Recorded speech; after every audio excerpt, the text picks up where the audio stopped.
Conférence de presse donc de La glace et le ciel réalisée par Luc Jacquet et avec Claude Lorius accueilli par Jean-Pierre Lavoignat. Bonne conférence de presse, la dernière de ce 68e Festival de Cannes. Bonjour et merci d'être là pour cette dernière conférence de presse d'un film en sélection.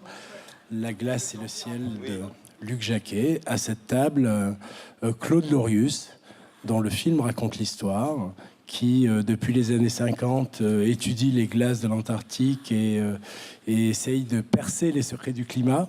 Et on peut dire le film est moins sur le réchauffement climatique que sur l'homme qui a prouvé qu'il y avait un réchauffement climatique, qui est Claude Lorius, qui a été récompensé du Blue Prize, l'équivalent du Nobel pour les sciences de l'environnement.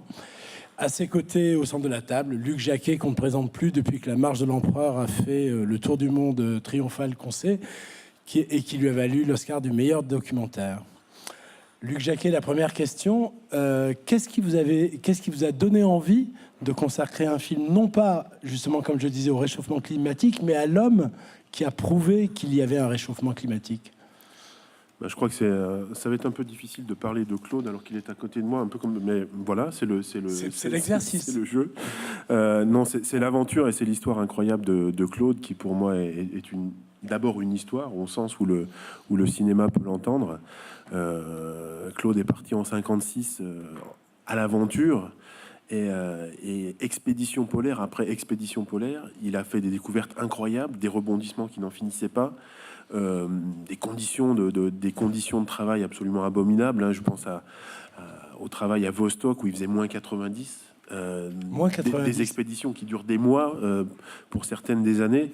Et je trouvais que là-dedans, il y avait l'incarnation, à travers cette histoire singulière, de la grande histoire, qui est l'histoire de la recherche, qui est l'histoire de la créativité, qui est aussi l'histoire de l'audace, et qui me paraissait plus pertinent d'approcher cette question climatique justement par ce biais extrêmement humain et extrêmement émouvant, plutôt que de ressasser encore une fois des concepts qu'aujourd'hui je crois qu'on connaît tous et qui peut-être nous ennuient un peu. Je crois qu'il faut aller au-delà, et je crois que la vie aventurière et exemplaire de Claude est digne d'inspirer les gens. Claude, quelle a été votre réaction quand Luc vous a proposé de vous consacrer à un film? D'abord, j'ai réfléchi. Pourquoi? Parce que pour moi, c'était une aventure. Faire du cinéma. Oh, c'est une aventure moins risquée que d'aller à moins 90. Oui, mais quand je suis parti, j'avais vraiment envie. Là, il fallait que je le voie. Hein. On dit pas comme ça. Ouais. Alors, j'ai quand même regardé ce qu'il avait fait. J'ai dit, oui, bon, ça va, on peut essayer. Bien. Luc a décidé de vous ramener dans des endroits où vous avez étudié. La glace, c'est des images magnifiques. Quel a été votre sentiment à vous quand vous êtes retrouvé tant d'années après sur ces endroits où vous aviez vécu, cherché, travaillé? C'est vrai que les séquences de tournage refaites, ça a réveillé en moi des tas de souvenirs qui avaient parfois un peu disparu. Hein. J'ai quand même un peu d'âge. J'ai une mémoire qui est pas terrible. Et j'ai revécu ma vie le long du film. Ouais. Et d'où vous est venue l'idée justement de ramener Claude là où il avait travaillé? Ça a commencé un peu par hasard. J'ai rencontré Claude en 2011. Je vois Laurent Carpentier dans la salle, donc je le salue. Il venait de sortir un très excellent bouquin qui s'appelle Voyage dans l'Anthropocène. Et on s'est rencontrés tous les deux, et j'ai été extrêmement frappé par la qualité du témoignage de Claude. Et Claude n'allait pas très bien à l'époque, donc je me suis dit, si je voudrais vraiment qu'on garde ce témoignage pour les générations futures. Donc ça a été un élan un peu comme ça, spontané, très, très sur l'émotion, je crois. Et Claude me dit, en fin de cette session d'une dizaine de jours où on avait tourné, j'aurai 80 ans au mois de février. Je lui dis, écoute, on va aller en Antarctique pour fêter ça. Et on est parti en Antarctique ensemble avec une caméra, avec une petite grue, des moyens assez sommaires, mais malgré tout qui me permettaient de commencer, de tester des choses. Et j'ai été extrêmement frappé de la résonance qui se passait à l'image entre ce que Claude représentait et le paysage, justement. Et je me suis dit, là, finalement, il y a un point de vue, il y a un endroit où Claude pourrait nous raconter sa vie. Et comme Claude, depuis 30 ans, nous dit il va se passer des choses là ou là, j'avais envie de lui offrir ce tour du monde hypothétique pour le ramener là où il avait prédit qu'il allait se passer des choses, et dans une forme de témoignage silencieux, extrêmement sobre, extrêmement modeste, comme Claude peut le faire, juste dire, voilà, je vous l'avais bien dit, mais avec tellement de retenue que je crois que ça a beaucoup plus d'impact et que c'est probablement beaucoup plus cinématographique. Vous reprenez un peu le principe de la marche de l'empereur, c'est-à-dire d'un récit à la première personne. Donc là, ça se comprend plus que pour les manchots, mais en tout cas, le principe est le même. Qu'est-ce qui vous plaît dans ce principe-là?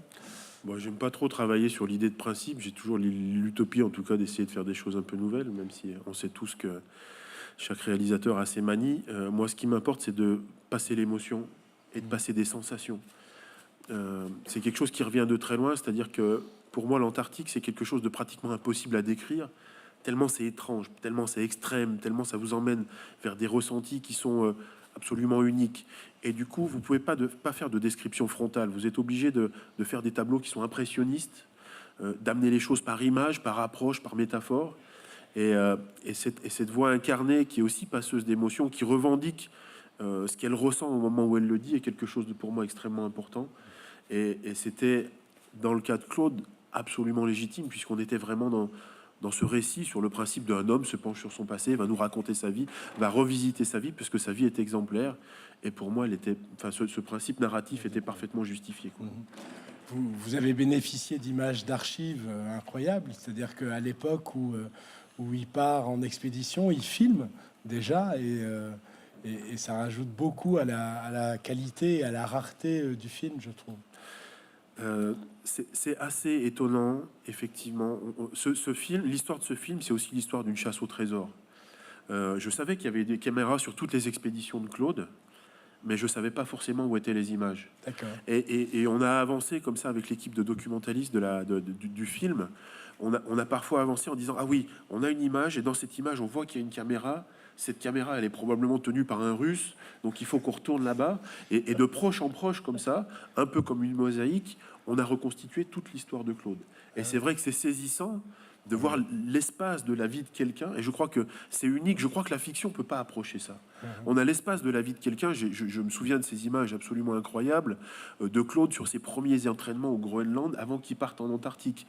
On a les images où Claude embarque sur le bateau à 23 ans, il fait son sac, et chacune de ces étapes, des étapes de sa vie, a été filmée comme finalement s'il y avait une intention, je dirais, qui préparait ce film depuis 60 ans, pardon.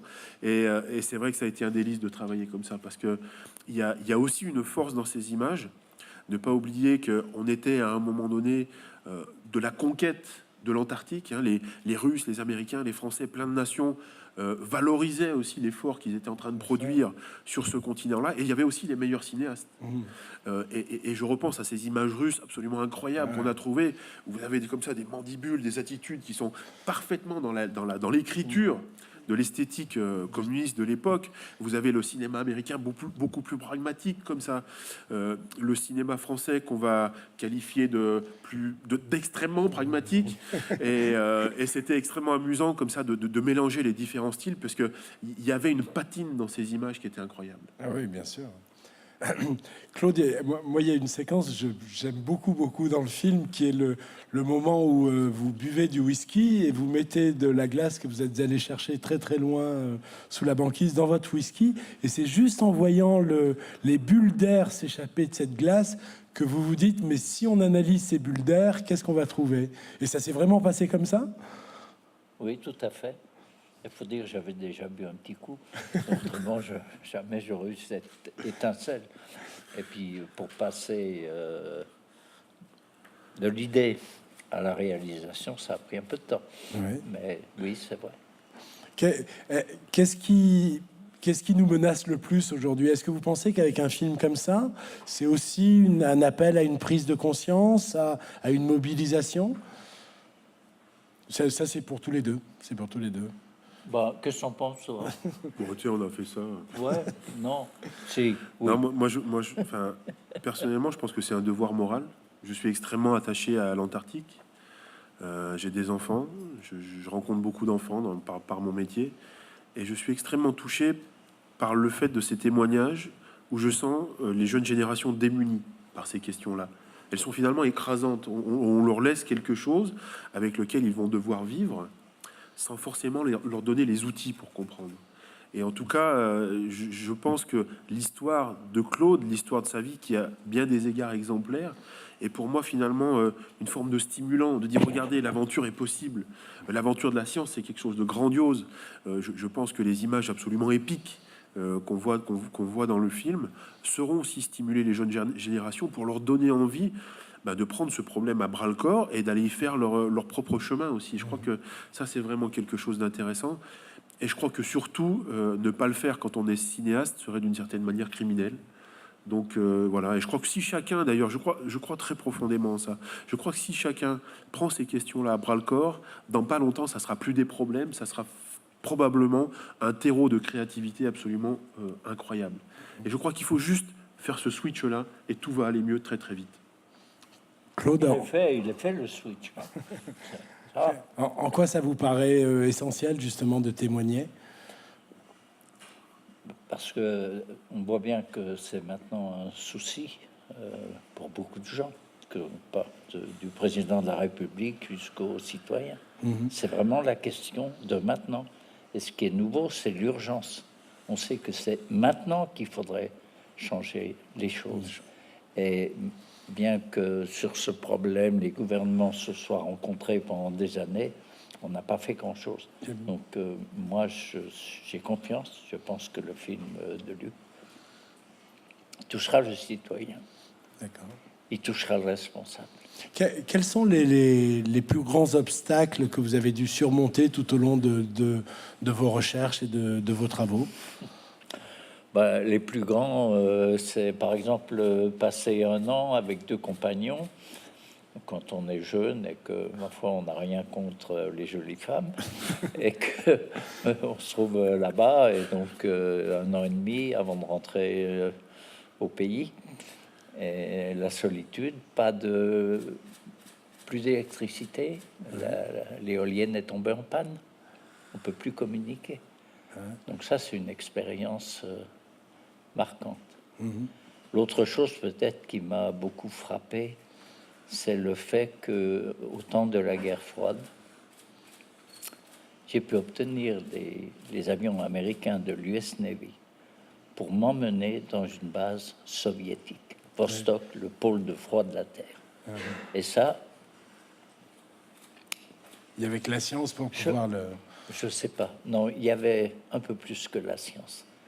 Il se trouve que l'Antarctique, c'est quelque chose de privilégié à bien des points de vue, mais il y a aussi un traité qui fait que beaucoup de pays se sont engagés à collaborer en Antarctique. Oui. Et c'est dans le cadre de ce schéma que on a pu se rencontrer aux États-Unis, en Russie, même au moment où personne ne se parlait dans les autorités. Voilà. Et là est née une autre amitié, les gens que j'ai rencontrés, qui eux ont pris du pouvoir, qui ont dit bon, on va y aller. Quelle a été la réaction des milieux scientifiques au fur et à mesure de vos découvertes? Vous savez, c'est une grande question, ça. Moi, je suis pas dans la peau. Disons qu'elle a fait du bruit. Pour en donner un seul exemple, la grande revue scientifique qui s'appelle Nature, eh bien, elle a sorti la couverture et il y avait 3 papiers dedans. Et ça, tous les scientifiques l'ont vu. Et une question, mademoiselle. Pas de question difficile, hein. Ok, pardon. Il faut mettre le traducteur. Mettez l'écouteur parce que ça va être en anglais. Mais vous allez la comprendre, bien sûr. Oui. Pardon. Hello, sorry, it's Catherine Jones. Bonjour, Catherine Jones du Guardian à Londres. Merci beaucoup pour ce film, merci beaucoup pour votre travail. Vous avez dit qu'il serait criminel de ne pas parler de ces questions en tant que réalisateur. Pouvez-vous parler un peu moins vite? Ma question est la suivante. Vous avez dit qu'il serait criminel en tant que réalisateur de ne pas parler de ces questions. Pourquoi est-ce que les réalisateurs de films de fiction ont échoué sur cette question, n'ont pas réussi à faire des films sur cette question? Et pourquoi restez-vous aussi optimiste, monsieur, puisque le film se termine sur une note d'optimisme? Je ne comprends pas comment il est possible d'être encore optimiste aujourd'hui, après tout ce que vous dites dans votre film. Je ne sais pas si les autres réalisateurs ont échoué. Je crois que c'est une question qui est extrêmement complexe, dans le sens où elle ne peut pas être... Elle concerne un temps qui est extrêmement vaste. Elle concerne une échelle qui est extrêmement vaste également, c'est l'échelle de la planète. Et elle ne va pas concerner un individu ou une nation, mais elle concerne l'espèce entière. Et je crois que la grande difficulté de tout ce qu'on va rencontrer autour de ces questions-là peut se résumer à ces quelques points. Je crois que c'est aussi la force du cinéma que de pouvoir raconter l'universel à travers le particulier. Et c'est ce qui m'a vraiment intéressé dans l'histoire de Claude. C'est-à-dire que l'histoire de sa vie, finalement, nous amène à comprendre l'ensemble de ces questions qui sont extrêmement complexes.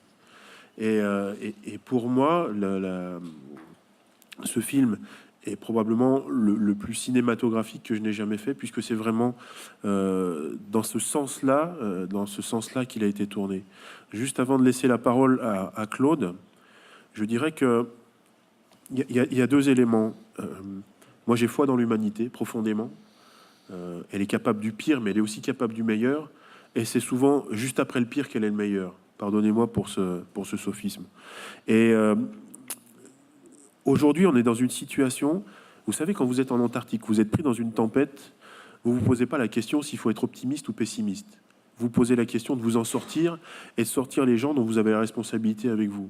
Et je crois qu'aujourd'hui, on est dans cette situation-là. Je crois qu'il faut qu'on s'en sorte et on comptera les points plus tard. Et je crois que si dans cet effort collectif, dans cette prise de conscience collective, on arrive à passer ce mauvais pas, on va se sentir probablement plus fort et plus intelligent. Et c'est là qu'on rejoint l'humanisme et l'humanité. C'est en tout cas le pari que je fais avec ce film, nourri bien évidemment par l'incroyable foi que Claude peut avoir à la fois dans la science et dans l'humanité également. Claude, qu'est-ce qui vous pousse à être aussi optimiste, de demander la demoiselle? Bon, j'ai pas grand-chose à ajouter, bien évidemment. Le réalisateur, c'est pas moi. Je ne suis que le personnage. Oui, mais sur l'avenir, justement, sur le... J'étais pessimiste, mais je crois que maintenant, les hommes changent de point de vue. Le climat, le réchauffement, qu'est-ce qui va arriver? On en parle tous les jours, ou presque. Bien sûr. Maintenant, tout le monde a conscience que c'est un problème. Alors, les solutions, c'est autre chose. Mais je crois que le besoin que l'on trouve une solution à ce problème, c'est-à-dire maintenir, éviter que la température détruise la situation des hommes sur la planète, je crois qu'on en est là. Et que beaucoup se posent la question, ce qui n'était pas le cas avant. Et il n'y a pas très longtemps. Je voudrais juste donner un éclairage pour que vous compreniez bien.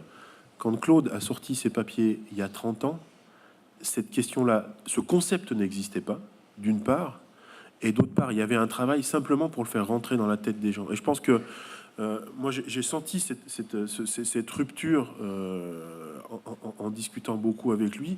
Donc, je crois que on a pris acte de ça, et on est dans l'impatience des résultats. Alors que je crois que tout le travail qu'a pu faire Claude et les scientifiques il y a 30 ans, c'était simplement de dire, regardez, ça existe. Et on vous prouve pourquoi ça existe et quels sont les tenants, les aboutissants. Et je crois qu'on a effectivement monté une marche fondamentale. Et je crois que c'est aussi peut-être ce qui fait la différence de discours qu'on peut avoir, dans le sens où, effectivement, Claude a fait son travail. Moi, j'aimerais bien faire le mien aussi en montant la marche suivante, c'est-à-dire la marche des résultats, des actions concrètes, pour arriver à enrayer le phénomène. Est-ce qu'il y a encore des scientifiques qui contestent ce fait ou plus du tout? Oui, il y en a beaucoup moins, je dirais, mais ça existe toujours, oui, bien sûr. Ça. Et vous, ça vous fait quoi? Vous avez quel sentiment? Non, je crois que maintenant, beaucoup ont compris qu'ils n'osent plus s'afficher. Il faut quand même bien reconnaître ça. Avant, prendre cette position, après ce qu'on avait publié, c'était effectivement se faire connaître. Ah, mais ce qu'il raconte, c'est pas ça. Bon, maintenant, non, on ne les croit plus personne, ou presque. Et que, sauf peut-être au Festival de Cannes, bien sûr, mais je ne sais pas si... Pour l'instant, il n'y a pas eu de contestation du principe. Monsieur? Bonjour, Enrique Rubio de l'Agence espagnole de presse, EFE. Et bon, ça me semble évident qu'il y a un lien entre la célébration du COP 21 en décembre à Paris et ce film. Est-ce qu'il y a ce lien? Est-ce que vous avez cherché à faire la coïncidence? Et puis, qu'est-ce que vous espérez de cette conférence sur le changement climatique, Luc et Claude? Quels sont vos espoirs à propos de cette conférence? Je vous avoue que quand on a commencé ce film en 2011, avec une caméra, un micro, dans un studio à Lyon, on n'imaginait pas qu'un jour on puisse être là à vous parler depuis ce festival. C'est un film qui s'est fait dans des conditions de financement compliquées, qui s'est fait au fil de l'eau, qui a été supporté par Esquad, qui a été aussi porté par l'association White Touch, qui travaille avec moi, qui a été porté par d'autres partenaires que vous connaissez aussi, et heureusement. C'est un film qui a été extrêmement compliqué à faire, puisque c'est un film atypique. Je crois qu'on a un peu peur de ce genre de film, et je me réjouis évidemment qu'on ait pu être accueillis ici. J'espère que ce film fera son travail d'influence, d'inspiration pour les décideurs qui vont être amenés à discuter à la COP 21. Je crois que ça serait un message absolument calamiteux que de ne pas prendre de décision au mois de décembre. Je crois que tous les politiques ont bien ça à l'esprit aujourd'hui. Puisse ce film les inspirer, puisse l'histoire de Claude les inspirer, parce que je crois que tout le monde y gagnera en crédit si des vraies décisions, en particulier cette décision de contenir le réchauffement climatique en dessous de 2 degrés, est prise. Je préfère pas envisager l'hypothèse négative. Claude, vous attendez quoi de cette conférence? Eh bien, on en attend beaucoup quand même, parce qu'il faut effectivement changer les choses. Et là, il y a un pas essentiel. Mais je ne me sens pas défaitiste là maintenant, parce que je crois que dans le public, l'état d'esprit a changé et que le film de Luc va aider ce changement de loin, mentalité. je pense. Il touchera beaucoup de monde et d'une façon qui n'est pas uniquement le blabla du scientifique. Voilà, il y a un message. Mademoiselle. On voit dans le film votre façon de faire des recherches qui est très physique, extrêmement difficile. Vous êtes un des pionniers. Je ne sais pas si vous avez continué à suivre les recherches des scientifiques qui ont continué après vous à explorer ces thèmes. Quand vous voyez tous les moyens qui sont à leur disposition aujourd'hui, tous les moyens techniques, finalement, qui rendent la recherche un petit peu moins difficile, est-ce que ça vous fait envie? Vous dites que vous avez encore 23 ans, vous aimeriez continuer à faire des recherches avec tous ces outils nouveaux, technologiques qui sont à disposition? Eh bien, ça ne suscite pas une envie chez moi. D'abord parce que la première chose, je suis toujours proche de ceux comme Jean Jouzel qui sont au CEA. Donc, je sais ce qui se fait. Et je trouve que on fait du progrès. Mais que ce qui est le plus difficile, c'est comment empêcher ça.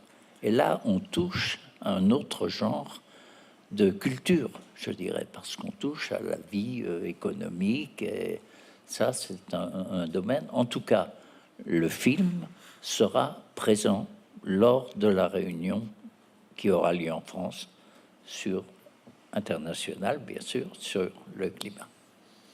Vous allez intervenir vous-même? Je crois que les gens qui seront là ont vu des images et que je serai peut-être par là. Mais je préfère que ce soit le film de Luc qui soit là, pour moi, raconter un petit peu, oui, le whisky, c'est comme ça que je l'ai vu. Bon, d'accord, c'est bien, mais on change de niveau. Bien sûr. Dans la délégation française, il y a des gens comme Jean Jouzel, qui est mon ami. Je veux dire, me casse pas la tête pour ça. C'est le film, et moi, si je se mets là-bas, ce sera. Une autre question? Non? Bon, je vais poser la dernière, qui est à chacun, quelle est la... Enfin, surtout à Claude, quand vous avez vu le film terminé, qu'est-ce qui vous a le plus touché? Est-ce qu'il y a une séquence particulière de film d'archives ou de moments d'aujourd'hui où on vous a ramené sur place? Quelle est la scène qui vous a le plus ému, je dirais? Ce qui m'a le plus ému, c'est la conclusion. C'est le message, si je ne dois prendre de cas. Sinon, bien sûr, j'étais content de voir comme il racontait ce qu'on avait fait. C'est découverte des bulles dans la glace, des choses comme ça. Est-ce qu'il y a des séquences de films d'archives que vous connaissiez pas? Oui, probablement, mais ça, Luc, il a enquêté partout, hein, les gouvernements, là, américains, russes, puis je sais pas qui. Voilà, non, donc il y avait des images. Luc a fait un effort de vraiment extraordinaire. Et quand même, dedans, dans ce film, il y a des commentaires de gens qui sont au pouvoir maintenant, aussi bien en Russie qu'aux États-Unis. Il faut quand même bien voir ça. Et eux, ils sont d'accord.